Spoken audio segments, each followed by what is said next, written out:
iqtisodiy barqarorlik uchun eng muhim masala inflyatsiya, yana bir marta inflyatsiya deb bekorga aytganim yo'q. Inflyatsiya nima degani deb jaydari tilda aytaman. Kam ta'minlangan oilaga qo'shimcha soliq deyman men. Qo'chqorov Eshmetov viloyat hokimlariga bozorda tovar va xizmatlar taklifini ko'paytirib, inflyatsiyani jilovlash bo'yicha topshiriq berganman. Viloyat hokimlari yanvar-iyunda inflyatsiyani 3% dan oshirmaslikka va'da bergan edi. Lekin Turdimovdan boshqa bironta viloyat hokimi buni uddasidan chiqmagan. İste'mol narxlar Samarqand, Qashqadaryoda 3.6%, Xorazmda 3.5%, Farg'ona, Jizzax, Navoiyda 3.4% ga oshdi.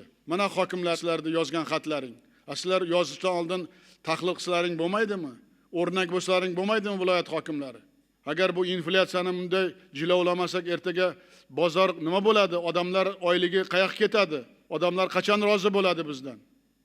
Aprel-iyulda go'sht narxi 6-8% ga o'sdi. Qo'chqorov Abdurahmonov hokimlar 1-avgustgacha import go'shtni samolyotda tashish xarajatlarini qoplashni so'ragani uchun bunga rozilik berganman. Ushbu maqsadlar uchun 300 milliard so'm ajratdik. Qaysi hokim tadbirkorim bilan chetdan go'sht olib keldim deb ayta oladi? Afsuski bunga ijobiy javob yo'q. Chorvaga mas'ullar, viloyat, tuman hokimlari shu paytgacha bizda 14,5 million bosh qoramol, 24,5 million bosh qo'y echki bor deb ishonib yurgan. Qishloq xo'jaligini ro'yxatga olish yakunida hammasi ochiq oydin ko'rindi.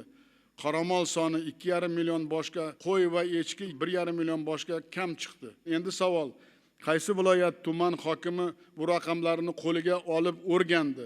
O'rnini qachon, qayerdan to'ldirishni hisob-kitob qildi? Birgina misol: Qashqadaryoda qoramollar soni 171 ming boshga, qo'y va echki 288 ming boshga kam. Bu bitta viloyat hisobidan bozorga 50 ming tonna go'sht, 120 million litr sut chiqmaydi degani. Narqul Ochilov Nodir, Markaziy bank raisi, Bo'tayev hokimlarga topshiriq. 1-avgustgacha go'sht balansini viloyat kesimida to'liq qayta ko'rib chiqsin. Qachon qaysi davlatdan qancha go'sht olib kelish bo'yicha kalendar qilib, tadbirkorlar bilan amaliy ishga kirishsin.